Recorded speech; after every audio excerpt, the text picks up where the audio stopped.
तो इनसे ना ये भी कह रहे हैं कि भाई अगर हिंदुओं को एकजुट कर रहे हैं तो उससे तकलीफ क्या है, तकलीफ क्यों होनी चाहिए? कि अभी गनीमत है सब्र मेरा, अभी लबालब भरा नहीं।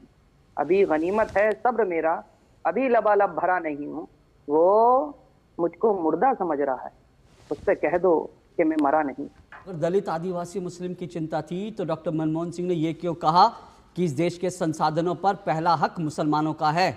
आप मुसलमान चाहे आतंकवादी हो उसके पक्ष में खड़े हो जाते हैं क्योंकि आपको लगता है मुस्लिम वोट बढ़ जाएगा। यहाँ तो नाथूराम गोडसे के भी समर्थन में भी लोग खड़े होते हैं। चौरसिया जी एक हैं, वो बाकायदा नाथूराम गोडसे की मूर्ति लगा के पूजा करते हैं और वो कांग्रेस के मेंबर हैं। इस वक्त कांग्रेस के अध्यक्ष मल्लिकार्जुन खड़गे जी हैं। मल्लिकार्जुन खड़गे जी वो खड़गे जी हैं जिनको जो है कुर्सी पे बैठने के लिए जो झरोके से झांकते हैं। कांग्रेस के राष्ट्रीय अध्यक्ष सीताराम केसरी थे जिनकी धोती खोल ली थी और जो अपनी धोती और अपनी इज्जत बताते हुए कांग्रेस से निकले थे, वो भी दलित समाज से थे। क्या तो भारत की राजनीति में किसी दलित अगर अध्यक्ष की धोती खोलने का काम हुआ जिसको उसके बाथरूम में बंद कर दिया। Hello friends, young debate show YouTube channel में आपका स्वागत है। आज की डिबेट बहुत ही धाकड़ और मज़ेदार होने वाली है। आज की डिबेट में हम देखेंगे कि एंकर अशोक श्रीवास्तव ने कांग्रेसी सैयद जवाद से जब सवाल किया कि मुसलमान को एकजुट करने के लिए जब बोला जाता है तब तो आप चुप रहते हैं और जैसे ही हिंदुओं को एक रहने पर आवाज़ आती है तो आप सब हल्ला करने लगते हैं। तो सैयद जवाद बातों का सही जवाब न देते हुए बातों को इधर से उधर घुमाने लगे एवं आदिवासी दलितों की बात करने लगे। तभी अशोक श्रीवास्तव ने क्या गजब का धोया है सैयद जवाद को, वह आपको डिबेट पूरा देखकर ही समझ में आएगा। तो डिबेट का पूरा मजा लेने के लिए वीडियो को अंत तक जरूर देखें। धन्यवाद।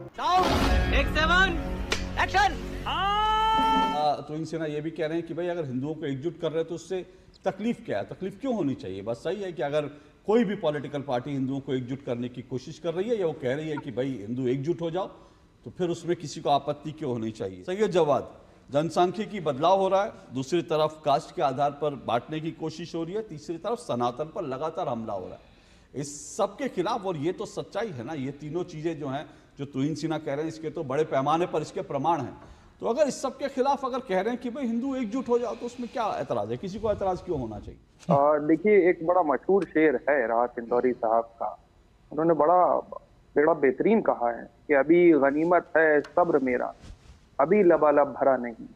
अभी गनीमत है सब्र मेरा, अभी लबालब भरा नहीं हूँ। वो मुझको मुर्दा समझ रहा है, उससे कह दो कि मैं मरा नहीं। भारतीय जनता पार्टी खुद डरी हुई, इसलिए लोगों को डरा रही, क्योंकि 4 जून के बाद जो नतीजे आए हैं उसको देखते हुए उत्तर प्रदेश ने एक बड़ा मैसेज दिया, महाराष्ट्र ने भी बड़ा एक मैसेज दिया, उसको देखते हुए बड़ी डरी हुई। और ये बात सत्य साबित होती है, जो लोग दलितों की, ओबीसी की, मुसलमानों की, पिछड़ों की, आदिवासियों की राजनीति करेंगे, ये इसी तरीके से उनको अपमानित करेंगे। अच्छा, उनको जो है रावण स्वरूपी कहेंगे। जो कोई भी करे, ना दलितों की आवाज जो है उच्च स्तर पर पहुंचना चाहिए, ना ओबीसी की पहुंचना चाहिए, और मुसलमानों के खिलाफ तो कैसा जहर उगल है वो सब जानते हैं, जग जाहिर है। चाहे वहां गिरिराज सिंह बोले जा करके बिहार के अंदर, चाहे जो है लोगों को भड़काएं, बातें करें ऐसी जिससे दंगा फसाद हो, और बहराइच के दंगे के अंदर हमने तो देख भी लिया कि क्या करा गया, किस तरीके से काम करा। इसके इधर हट करके जो भाषा होनी चाहिए, भारतीय जनता पार्टी की मौजूदा सरकार है, इनसे पूछिए कि अगर आप कह रहे हैं कि सब एकजुट हो जाओ, कटोगे तो बटोगे, तो एक नारा तो मैंने भी बहुत पहले दिया था, वो तो अब बड़ा ट्रेंड में, वो भी कि जुड़ेंगे तो जीतेंगे, ये पॉजिटिव नारे हैं। आप जिन नारों को लेकर के आगे चलना चाह रहे हैं, तो आप पूछिए कि जात के आधार पर जहां पर बात करी जाती है कि दलितों के ऊपर अत्याचार किसने करे हैं, दलितों के साथ वो दुर्व्यवहार किसने करा है, उनके चेहरे के ऊपर पेशाब किसने करा, घोड़ी चढ़ने के ऊपर किसने जो है उनको पीटा है, मंदिरों पर जाने के ऊपर जो है किस तरीके से उनको अपमानित करा जाता है, ये तमाम नजीरे हैं हमारे सामने।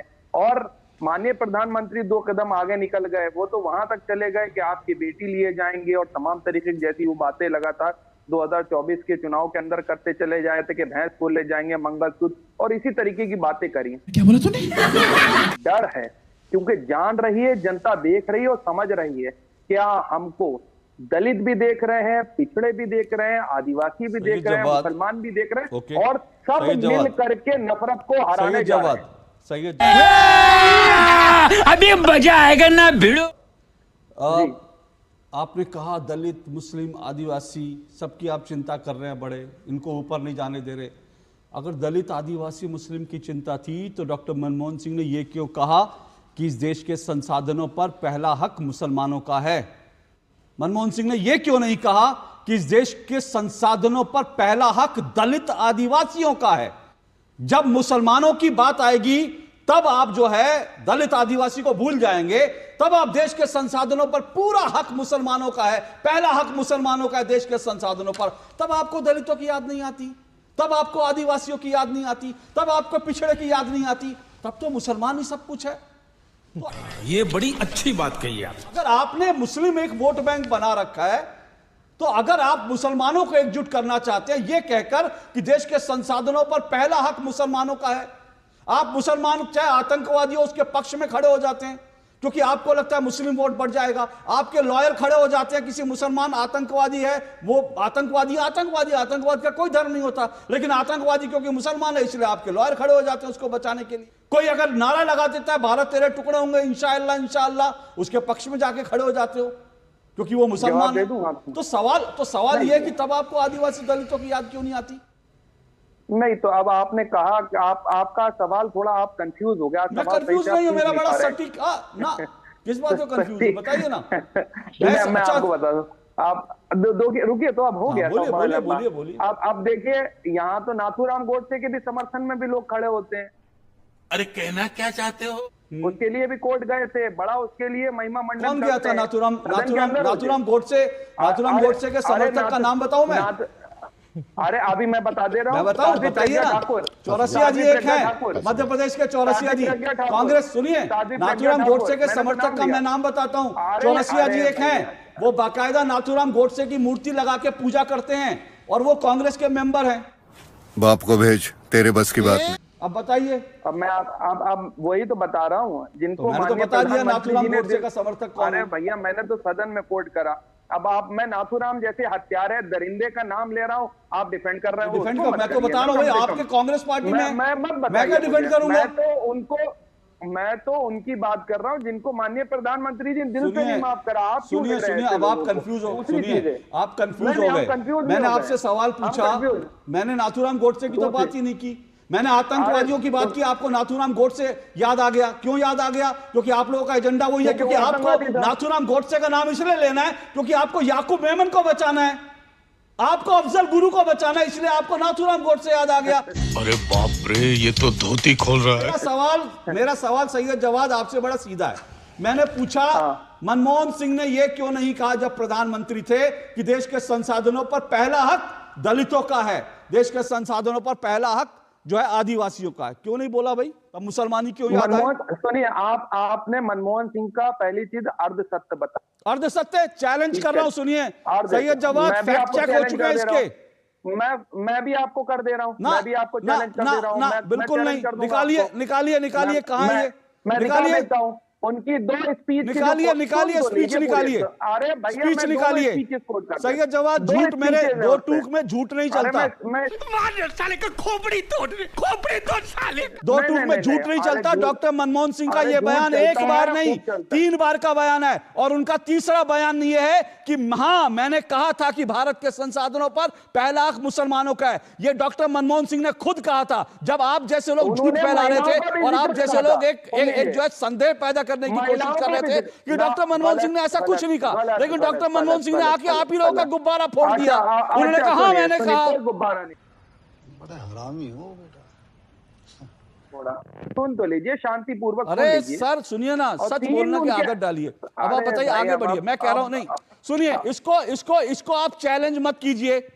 ये बात बार बार प्रूव हो चुकी है। मैं सुनिए, मेरे दर्शकों का टाइम खराब मत कीजिए। ये बात मैं 10 बार प्रूव कर चुका हूं। डॉक्टर मनमोहन सिंह का बयान ये है। अब आप इसका उत्तर दीजिए। अगर आपके पास उत्तर नहीं है तो बोलिए पास या बोलिए फोन ऑफ फ्रेंड। मैं उसके बाद चला जाऊंगा समाजवादी पार्टी के पास। अच्छा बात नहीं है। अब मुद्दे की बात कर लेते हैं। जो मुद्दे की बात यही है। मुद्दे की बात फिर सुनिए, तीसरी बार पूछता हूं मुद्दे की बात। क्यों नहीं कहा आदिवासियों के लिए इतना दर्द था? अगर जो है ओबीसी के लिए इतना दर्द था, अगर जो है इतना दर्द था जो है पिछड़ों के लिए, क्यों नहीं बोला कि ओबीसी आदिवासियों का पहला हक है संसाधनों पर? क्यों मुसलमानी बोले गए? जवाब दे दूं, बोलिए। जवाब दे दूं आपको। इस वक्त कांग्रेस के राष्ट्रीय अध्यक्ष कौन है बताइए? कौन है? कौन है बताइए तो। Control control. मेरे सवाल का जवाब कौन नहीं है? हुआ ये। अरे आपके सवाल मेरे इसी जवाब में आपके अच्छा सवाल का जवाब ओहो छुपा अच्छा हुआ मैं है। आप अच्छा सर हाँ। ठीक है, आपने मेरे से सवाल हाँ, सुन पूछा, लीजिए। आपने नहीं, सवाल अरे पूछा, मैं तो जवाब दूं? हाँ हाँ सवाल जवाब देता हाँ, हूं। जवाब। हाँ, मैं आपका जवाब देता हूं। कमाइला बाबू भैया से डायरेक्ट बाबू, तेरा तो गेम बजाना पड़ेगा। इस वक्त कांग्रेस के अध्यक्ष मल्लिकार्जुन खड़गे जी हैं। मल्लिकार्जुन खड़गे जी वो खड़गे जी हैं जिनको जो है कुर्सी पे बैठने के लिए दी, जो झरोके से झांकते हैं। प्रियंका गांधी वाड्रा जब पर्चा भर रही होती है, गांधी परिवार कुर्सी पे बैठा होता है, वो झरोके से झांकते हैं। और इसके पहले कांग्रेस के एक राष्ट्रीय अध्यक्ष, इसके पहले कांग्रेस के एक राष्ट्रीय अध्यक्ष सीताराम केसरी थे, जिनकी धोती खोल ली थी और जो अपनी धोती और अपनी इज्जत बताते हुए कांग्रेस से निकले थे, वो भी दलित समाज से थे। अब सब क्या देखना पड़ रहा है? अच्छा है मैं अंधा हूँ। जिक्र कर अब दूं, बोलिए। अब आपने कर दिया, अब मैं बोल दे रहा हूँ। पार्टी के मुरली मनोहर जोशी साहब कहाँ हैं? भारतीय जनता पार्टी के अडवाणी साहब का क्या हुआ? भारतीय जनता पार्टी के अंदर अभी सर जो छोड़ करके गए बिल्कुल हैं, आपने उनका अडवाणी क्या जी और हुआ? सबका नाम लिया, बहुत भारतीय- अच्छी बात है। लेकिन मैं कहता हूं भारत की राजनीति में किसी दलित अगर अध्यक्ष की धोती खोलने का काम हुआ, जिसको उसके बाथरूम में बंद कर दिया गया, तो वो देश की राष्ट्रीय पार्टी का एक ही अध्यक्ष हुआ है और एक ही दलित अध्यक्ष हुआ है, और वो सीताराम अरे केसरी अशोक भाई, हैं, जिनकी धोती खोल दी थी अशोक और भाई, जिनको अपनी इज्जत बचाने के लिए बाथरूम में बंद होना पड़ा। जी अब आप फोन अरे, फ्रेंड कीजिए, अरे, अब आपके पास जवाब नहीं है। खत्म, bye bye, tata, good bye, गया।